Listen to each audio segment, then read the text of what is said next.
আল্লাহ তাবারাক ওয়া তাআলা মানবকে সৃষ্টি করেছেন। এখানে আপনারা সবাই জানেন যে আমাদের এই দুনিয়াতে আসার পূর্বে আরেকটি দুনিয়া ছিল, যে দুনিয়াটির নাম হচ্ছে আলামে আরওয়াহ, রূহের জগৎ। রূহের জগতে আমরা যখন ছিলাম, তো আল্লাহ তাবারাক ওয়া তাআলা রূহের জগতে আমাদের সকলের আত্মাকে একত্রিত করেছেন। মহিলার আত্মা হোক, পুরুষের আত্মা হোক, বেশি মর্যাদাময় বান্দার আত্মা হোক বা গুনহেগার বান্দার আত্মা হোক, সবারই আত্মাকে, হিন্দু হোক, খ্রিস্টান হোক, জৈন হোক, আল্লাহ তাবারাক ওয়া তাআলা একত্রিত করলেন। করার পর মহান রব্বুল আলামিন বললেন, আমি কি তোমাদের রব না? তো আমরা সবাই বলেছিলাম যে আল্লাহ অবশ্যই তুমি আমাদের রব, দুনিয়াতে গিয়ে তোমার হুকুম মেনে চলবো। সেইখানে আল্লাহকে এক এবং ওয়াহদাহু লা শারীক মেনে আমরা এই দুনিয়াতে এসেছি। আজকে যে কোনো ধর্মের মাননেওয়ালা হোক, আত্মার জগতে সবাই এক আল্লাহকে মেনেছে। জোরে বলেন সুবহানাল্লাহ। তাই নবী আকরাম নূরে মুজাসসাম সাল্লাল্লাহু তাআলা আলাইহি ওয়া আলিহি ওয়াসাল্লাম বলছেন যে নিশ্চয় মানুষ যখন দুনিয়াতে জন্মগ্রহণ করে, সেই ইহুদির বাড়িতে জন্মগ্রহণ করুক, নাসরানির বাড়িতে জন্মগ্রহণ করুক, মাজুসির বাড়িতে জন্মগ্রহণ করুক, বাচ্চা যখন জন্মগ্রহণ করে, সে যার বাড়িতে জন্মগ্রহণ করুক, ওই বাচ্চা ওই কালীন জন্মগ্রহণ করার সময়তে বাচ্চা মুসলমান হয়ে জন্মগ্রহণ করে। মুসলমান হয়ে জন্মগ্রহণ করে। কারণ মুসলমান কাকে বলে? যেই ব্যক্তি আল্লাহর তাওহীদ, রাসূলুল্লাহর রিসালাতকে বিশ্বাস করবে কঠোরভাবে, তাকে মুসলমান বলা হয়। তো আত্মার জগতে আল্লাহর তাওহীদকে মেনে নেওয়ার কারণে, আল্লাহর একত্ববাদীকে মেনে নেওয়ার কারণে, আল্লাহর ওয়াহিদ হওয়াকে বিশ্বাস করে নেওয়ার কারণে সারা পৃথিবীর মানুষ দুনিয়াতে যারা জন্মগ্রহণ করেছে, কিয়ামত পর্যন্ত জন্মগ্রহণ করবে। বাচ্চা ইহুদির বাড়িতে হোক, নাসরানির বাড়িতে হোক, মাজুসির বাড়িতে হোক, মুসলমানের বাড়িতে হোক, সর্বপ্রথম বাচ্চা যখন জন্মগ্রহণ করে মুসলমান হয়ে জন্মগ্রহণ করে। বলেন সুবহানাল্লাহ। তাহলে কি ব্যাপার যে সবাই মুসলমান হয়ে জন্মগ্রহণ করে, কিন্তু নাসরানির বাড়িতে যদি বাচ্চা হয় দেখা যায় সে নাসরানি হয়ে যায়। ইহুদির বাড়িতে জন্মগ্রহণ করলে আমরা দেখতে পাই ইহুদি হয়ে যায়। হিন্দুর বাড়িতে জন্মগ্রহণ করলে আমরা দেখতে পাই হিন্দু হয়ে যায়। কারণটি কি? তো রাসূল পাক সাল্লাল্লাহু আলাইহি সাল্লাম বলছেন যে পিতা মাতার কালচারে, তাকে নিজের কালচার দিয়ে, পিতা মাতার কাছ থেকে ক্যারেক্টার নিয়ে, ব্যবহার নিয়ে, ধর্ম শিখে ওই বাচ্চা আস্তে আস্তে মা বাবা হিন্দু, তো মা বাপ নিজের কালচার দিয়ে তাকে হিন্দু বানিয়ে দেয়। মা বাবা নাসারা, তো পিতা মাতা কালচার দিয়ে তাকে নাসরানি বানিয়ে দেয়। পিতা মাতা ইহুদি, তো নিজের কালচারকে দিয়ে ইহুদি বানিয়ে দেয়। কিন্তু সত্য কথা এটাই, আল্লাহ পাকের দ্বীনের কথা এটাই, রাসূলুল্লাহর কথা এটাই, যে বাচ্চা যখন জন্মগ্রহণ করে, বাচ্চা মুসলমান হয়ে জন্মগ্রহণ করে। জোরে বলে। তাহলে আজকে আমাদের ভারতবর্ষের মাটিতে এখন পর্যন্ত আপনি দিল্লি গেটে চলে যান, শহীদগণের নাম লেখা আছে, সবচাইতে বেশি মুসলমানের নাম পাবেন। কত দাড়িওয়ালা, কত টুপিওয়ালা এই ভারতের জন্য শাহাদতের জাম পান করেছেন। আজকে যেই দাড়িকে দেখে আতঙ্কবাদ বলা হয়, যেই টুপিকে দেখে আতঙ্কবাদ বলা হয়, খোদার কসম খেয়ে বলি, যদি এই দাড়ির টুপিওয়ালা মাওলানারা যদি ইংরেজদের সাথে যুদ্ধর ঘোষণা না করতেন, ফতোয়া না দিতেন, এই ভারতবর্ষ কোনোদিন আজাদ হতো না। বলেন সুবহানাল্লাহ। এই দাড়ি টুপিওয়ালা ভারতকে আজাদ করেছেন। তাই সব চাইতে বেশি এই ভারতের জন্য যারা রক্ত দিয়েছেন তাদের কি মুসলমান বলা হয়? জোরে বলেন সুবহানাল্লাহ। তাই মুসলমানদের এই ভারতের প্রতি অবদান কত শুনেন। আজকে যারা বলতে চায় যে মুসলমানদের পূর্বপুরুষ সব হিন্দু ছিল, মুসলমানদের পূর্বপুরুষ সব মূর্তি পূজারী ছিল, কিন্তু শুনেন এই কথাটা সত্য না। যেই বান্দা এই কথাটা বলছে, ওই বান্দা যে মায়ের পেট থেকে জন্মগ্রহণ করেছে, তো ওই দুনিয়াতে যখন এসেছে ওই বান্দাও এককালীন মুসলমান ছিল। সারা পৃথিবী মুসলমান ছিল। যখনই দুনিয়াতে বাচ্চা জন্ম গ্রহণ করবে মুসলমান, তো যারা বলতে চায় যে মুসলমানদের পূর্বপুরুষ হিন্দু ছিল, আমি তাদেরকে বলবো, শোনো, তোমরা ভালো করে তারিখকে পড়ো, খোদার ফরমানকে পড়ো, যে আল্লাহ কুল কায়নাতকে সৃষ্টি করেছেন, সে আল্লাহর দ্বীন হচ্ছে যে তুমি পর্যন্ত মায়ের পেট থেকে যখন এসেছিলে, আল্লাহর তাওহীদের আমানত দিয়ে আল্লাহ তোমাকে পাঠিয়েছিল। বলেন সুবহানাল্লাহ। তাহলে পরিবর্তনটা কি হলো বাবা? পরিবর্তন আমরা হয়েছি না সেই ব্যক্তি হয়েছে যে ইসলামকে ছেড়েছে, ইসলাম থেকে দূরে আছে, তারা পরিবর্তন হয়েছে।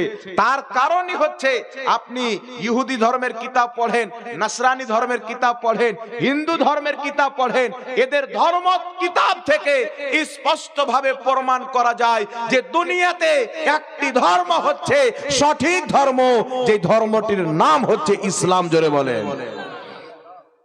ইসলাম মানে শান্তি। ইসলাম কোনোদিন দুশ্মনী চাই না। তাই শুনেন বেরাদের ইসলাম, ইসলাম মানুষকে কি উপকার দিয়েছেন। এই ইসলামের প্রতি যদি সারা বিশ্বের লোক আমল করে, এই পৃথিবীর মাটিতে কেউ না খেয়ে মরবে না। পৃথিবীর মাটিতে কোনো গরিব মেয়ে বিয়ে করার জন্য চাঁদা তুলতে হবে না। যদি ইসলামের আইনকে মেনে চলে, গ্রামে কোনো ব্যক্তি কুরবানির দিনে বিনা মাংস খাওয়াতে থাকবে না, গ্রামে কোনো গরিব থাকবে না। আমি তো এটা বলতে চাই পৃথিবীতে কোনো গরিব থাকবে না। কেন?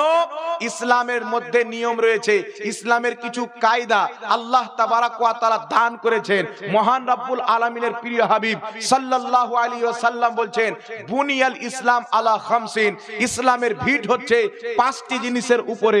লা ইলাহা ইল্লাল্লাহ মুহাম্মাদুর রাসূলুল্লাহ সাল্লাল্লাহু আলাইহি ওয়াসাল্লাম। একটি হচ্ছে তুমি আল্লাহকে এক বিশ্বাস করবে, দ্বিতীয়টি হচ্ছে তুমি রাসূলকে আল্লাহর নবী বলে বিশ্বাস করবে, আল্লাহর রাসূল বলে বিশ্বাস করবে। এই দুটো মিলিয়ে একটা জিনিস। আর দ্বিতীয় নম্বরে হচ্ছে ইকামিস সালাত, তুমি নামাজ কায়েম করবে। তৃতীয় নম্বরে হচ্ছে ইতাইজ যাকাত, তুমি যাকাত দিবে। জোরে বলেন। কি দিবে? যাকাত দিবে। তো ইসলামের যে ভিত আছে, ইসলামের যে নিয়ম আছে, এই ইসলামের নিয়মকে পৃথিবীর মানুষ যদি মানতে পারে, এই পৃথিবীতে গরিব বলতে কোনো জিনিস থাকবে না। জি, একটা আমি আপনাদের সম্মুখে, এটা যুক্তি না, কোরআন হাদিস অনুযায়ী একটা কথা আপনাদেরকে বলছি, বাচ্চা বাচ্চা পর্যন্ত বুঝে নিবে যে ইসলাম কত সুন্দর জিনিস আমাদেরকে দিয়েছে। আমরা না লওয়ার কারণে পিছিয়ে গেছি, ইসলামকে না বুঝার কারণে মুসলমান পিছিয়ে গেছে। আজকে ইসলামকে মুসলমান ভালো করে বুঝতে পারেনি, আজকে ইসলামের দেওয়া জিনিসগুলি মুসলমান ভালোভাবে নিতে পারেনি। আজকে মুসলমান যদি ইসলামকে বুঝে থাকতো, ইসলামে আল্লাহ তাবারাক ওয়া তাআলা কিছু খাস, কিছু গুরুত্বপূর্ণ মেসেজ দিয়েছেন, ওই মেসেজগুলিকে যদি মুসলমানরা বুঝতে পারতো, মেনে নিতে পারতো এবং তার প্রতি আমল করত, আজ পৃথিবীর মাটিতে সব চাইতে বেশি শিক্ষিত মুসলমান হতো, সব চাইতে বেশি ধনী মুসলমান হতো। বলুন সুবহানাল্লাহ। কি করে হতো শুনেন। আল্লাহ তাবারাক ওয়া তাআলা বলছেন যে কালেমার পরে, ঈমানের পরে আল্লাহকে এক মানা, মাবুদ মানা, রাসূলে পাককে আল্লাহ রাসূল মানার পরে সাল্লাল্লাহু আলাইহি সাল্লাম সর্বপ্রথম ফরজ হচ্ছে ইকামিস সালাত, নামাজ কায়েম করা। একটু জোরে বলবেন না সুবহানাল্লাহ। আচ্ছা বলেন তো, আপনার নামাজের প্রয়োজন আল্লাহকে আছে? আপনি যদি নামাজ না পড়েন তো আল্লাহর কোনো প্রবলেম আছে? আল্লাহর কোনো ক্ষতি হবে? কিন্তু আল্লাহ আমাদেরকে নামাজ পড়তে বলেছেন কেন জানেন? আল্লাহ তাবারাক ওয়া তাআলা বলছেন ইকামিস সালাত, তোমরা নামাজ কায়েম করো। আমাদেরকে পড়তে বলেছেন কেন? এই নামাজের পুরো মতলব আল্লাহ তাবারাক ওয়া তাআলা একটি শব্দের মাধ্যমে দিয়েছেন, যে মুয়াজ্জিন যখন মসজিদ থেকে ডাক দিয়ে বলে হাইয়া আলাল ফালাহ, কি বলে? হাইয়া আলাল ফালাহ, তোমরা কামিয়াবির দিকে এসো, কামিয়াবি, সফলতার দিকে এসো। কেন? আল্লাহ তাবারাক ওয়া তাআলা মেসেজ দিয়েছেন ইন্নাস সালাতা তানহা আনিল ফাহশাই ওয়াল মুনকার, নিশ্চয় নামাজ, নিশ্চয় সালাত, এই সালাত মানুষকে বেহায়াই থেকে হেফাজত করবে, নোংরা কর্ম থেকে বাঁচাবে। জোরে বলুন সুবহানাল্লাহ। তো আজকে আমাদের যুবকের মধ্যে, আজকে আমাদের সমাজের মধ্যে, আজকে আমাদের গ্রামের মধ্যে, আজকে আমাদের এলাকার মধ্যে এমন কোন কর্ম আছে যেটা অমুসলিমের এলাকাতে হয় আর মুসলমানের এলাকাতে হয় না?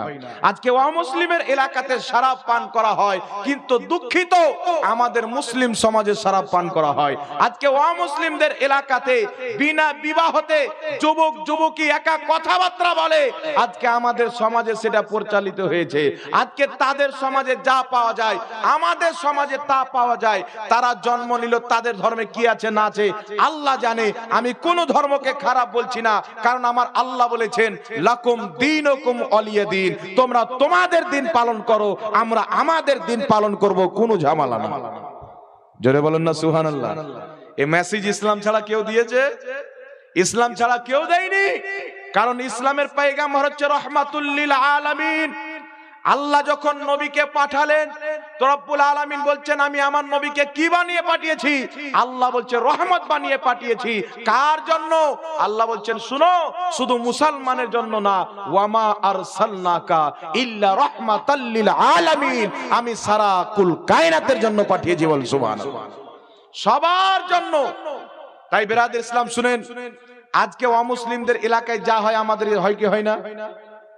কিন্তু আমরা আছি জেলে বন্দী, অমুসলিমরা আছে জান্নাতে, আমরা আছি জেলখানাতে। জি, আমার নবী বলেছেন যে এই দুনিয়াটা হচ্ছে কাফিরদের জন্য জান্নাত আর মুমিনদের জন্য জেলখানা। আমার যুবক ভাই, আমার মা বোনেরা একটু ধ্যান দিয়ে শুনবেন। আমার আপনার নবী বলছেন এই দুনিয়াটা হচ্ছে কাফিরদের জন্য জান্নাত আর মুমিনদের জন্য জেলখানা। এর কারণ কি? জান্নাত তো মুমিনদের জন্য, কিন্তু দুনিয়া কাফিরদের জন্য জান্নাত আর মুমিনদের জন্য জেলখানা কেন হলো? তো এর কারণ হচ্ছে যে একজন মুমিন নিজের জীবনে যা ইচ্ছা করবে তা করতে পারবে না। আপনি নিজেকে মুসলমান বানালেন, আপনি যখন ইসলামকে মানলেন, ইসলাম মাননেওয়ালার প্রতি জরুরি আছে যে সে আল্লাহর কালামের বিধানকে মেনে চলবে, রাসূলুল্লাহর হাদিসকে মেনে চলবে। কারণ আমার আপনার নবী, আমার আপনার আল্লাহ বলেছেন কুরআন পাকে, মাই ইউতিইর রাসূলা ফাকাদ আতা আল্লাহ। জোরে বলে, যে আমার নবীর ইতাআত করলো সে আমি আল্লাহর ইতাআত করে নিল। আল্লাহ পাক বলছেন ইয়া আইয়ুহাল্লাযীনা আমানু আতিউল্লাহ ওয়া আতিউর রাসূল, আমি আল্লাহর হুকুম মানো, রাসূলের হুকুম মানো। কারা? ইয়া আইয়ুহাল্লাযীনা আমানু, যারা ঈমান এনেছো। জোরে বল সুবহানাল্লাহ। তাহলে আমরা যখন মুসলমান হলাম, ইসলাম ধর্ম কবুল করলাম, আমরা মুসলমান। মুসলমান যদি আপনি হন, আপনাকে কুরআন এবং হাদিসের বাইরে এক ডাক বাড়ানো আপনার চলবে না। আপনি কুরআন এবং হাদিসের দায়রাতে বন্দী আছেন। কুরআন ও সুন্নাহর মাঝখানে, কুরআন ও সুন্নাহর নিয়মের মধ্যে আপনি বন্দী হয়ে গেলেন। যদি আপনি মুসলমান হন, আপনার কর্ম হবে কোরআন সুন্নাহ মোতাবিক, আপনার বিবাহ হবে কোরআন সুন্নাহ মোতাবিক, আপনার আমল হবে কোরআন সুন্নাহ মোতাবিক, আপনার চলাফেরা হবে কোরআন সুন্নাহ মোতাবিক, আপনার উঠা বসা হবে কোরআন সুন্নাহ মোতাবিক, আপনার লেবাস হবে কোরআন সুন্নাহ মোতাবিক, পিতামাতার খিদমত হবে কোরআন সুন্নাহ মোতাবিক, স্বামী স্ত্রীর ভালোবাসা হবে কোরআন সুন্নাহ মোতাবিক, আওলাদের পরওয়ারিশ হবে কোরআন সুন্নাহ মোতাবিক, মৃত্যুর পরে তার কর্ম করা হবে কোরআন সুন্নাহ মোতাবিক। আপনি প্রত্যেকটা জিনিস কোরআন ও হাদিসের দায়রাতে আপনি বন্দী হয়ে গেলেন, যদি আপনি ঈমানদার থাকেন। বলেন সুবহানাল্লাহ। এটা কি বুঝতে পারলেন? আমরা আছি কোরআন এবং হাদিসের আইনে বন্দী। আমার অন্তর খুব চাচ্ছে এই দোকানটাতে শরাব পাওয়া যায়, আমি পান করব, কিন্তু আমি কোরআন হাদিসে বন্দী আছি। আল্লাহ রাসূলের তৈরি করা নূরানি জেল। আরে আজকে যারা এই জেলের মধ্যে বন্দী থাকতে পারবে, আল্লাহর কসম খেয়ে বলি, মরে যাওয়ার পরে তার কবরকে আল্লাহ জান্নাতের বাগান বানিয়ে দেবে। তাই আল্লাহ বলছেন শোনো ঈমানদার, দুনিয়াতে তোমরা আমার রাসূলের তৈরি করা জেলে বন্দী থাকো, আর যদি থাকতে পারো, আল্লাহ বলছেন ওয়াল্লাযীনা আমানু ওয়া আমিলুস সলিহাতি ফি রাউদাতিল জান্নাহ। আল্লাহ বলছেন যারা ঈমান এনে ভালো আমল করে দুনিয়া থেকে যাবে, তারা জান্নাতের বাগানে থাকবে। জোরে বলেন সুবহানাল্লাহ। ফি রাউদাতিল জান্নাহ, জান্নাতের রওজাতে থাকবে, বাগানে থাকবে। তো আজকে যারা দুনিয়াতে নিজেকে কুরআন হাদিসের দায়রার মধ্যে রাখতে পারবে, আল্লাহ রাসূলের বিধানের মধ্যে অটল থাকতে পারবে, তাদের কবরও উজ্জ্বল হয়ে যাবে, তাদের আখিরাতও উজ্জ্বল হয়ে যাবে। জোরে বলেন সুবহানাল্লাহ। আমরা বন্দী হলাম কি হলাম না কোরআন হাদিসের আইনে? বন্দী না? এখানে একজন কেউ আছেন যে কোরআন হাদিসের আইন আমার জন্য না? কোন মুসলমান এই কথা বলতে পারবে? কেউ যদি বলে কোরআন হাদিসের আইনকে আমি মানি না, ও তো মুসলমানই থাকবে না। নাকি বলেন? কোরআন হাদিস মানতে আপনি বাধ্য যদি আপনার ঈমান থাকে। একটু লক্ষ্য করে শুনবেন। এখন আপনার ইচ্ছা করছে যে আমি এক বোতল শরাব পান করব, পান করতে পারবেন? জোরে বলেন পারবেন না। কেন? আল্লাহ শরাব হারাম করে দিয়েছেন। এখন কোন ব্যক্তির যদি ইচ্ছা করে নাউজুবিল্লাহ যে আমি মুর্দার মাংস খাবো, আল্লাহ হারাম করে দিয়েছেন, পারবেন না। এখন কোন ব্যক্তি যদি বলে যে আমি কোন মুশরিকের জবাই করা মুরগি খাবো, আল্লাহ তাবারাক ওয়া তাআলা কুরআন পাকে সেটাকেও হারাম করে দিয়েছেন। ওয়ামা উহিল্লা বিহি লিগাইরিল্লাহ, যে জিনিসটা আল্লাহ ব্যতীত অন্য কাউরির নামে জবাই করা হয়, আল্লাহ বলছে ওটা তোমাদের জন্য আমি হারাম করে দিয়েছি। সুবহানাল্লাহ বলেন। জি, আপনার ইচ্ছা করছে যে আমি জিন্স প্যান্ট পরে খালি গায়ে চলাফেরা করব, কত রকমের আপনার স্টাইল আছে। আপনার ইচ্ছা করছে ফজরের আজান হয়েছে আমি বিছানায় ঘুমিয়ে থাকবো, আপনার ইচ্ছা করছে জোহরের আজান হয়েছে আমি মাটি ব্যস্ত থেকে যাব, আসরের আজান হয়েছে খাওয়া দাওয়ার পরে চিৎপাটাং হয়ে নামাজটা কাটিয়ে দেবো, নামাজ আদায় করব না। তো আপনি যদি মুসলমান হন, আপনি যদি আপনার খোদাকে, যিনি আপনাকে সৃষ্টি করেছেন, সেই মাবুদকে, সেই আল্লাহকে নিজের জান চাইতে বেশি, নিজের বাবা চাইতে বেশি, নিজের মা চাইতে বেশি, সন্তান সন্তান চাইতে বেশি, দুনিয়া চাইতে বেশি, আপনার রবকে যদি ভালোবাসেন, আপনি যেখানে থাকেন ফজরের আজান যদি হয় আপনাকে নামাজ পড়তে হবে। বলুন সুবহানাল্লাহ।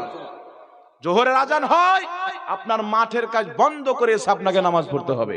আসরের টাইম হয়েছে, আপনার সব কর্ম বন্ধ করে আল্লাহর ডাকে আপনাকে সাড়া দিতে হবে। যদি আপনি মুসলমান হয়, আপনার ইচ্ছাতে চলতে পারবেন না, আপনাকে আল্লাহর ইচ্ছাতে চলতে হবে। জোরে বলুন সুবহানাল্লাহ। কিন্তু একজন অমুসলিমের ইচ্ছা করছে আমি শরাব পান করব, ওকে বাধা দেনেওয়ালা কেউ আছে? বাপ বেটা মিলে পান করে না? কোন ফ্যামিলি আছে স্ত্রী বেটি বৌমা বেটা সবাই মিলে দারু পান করে।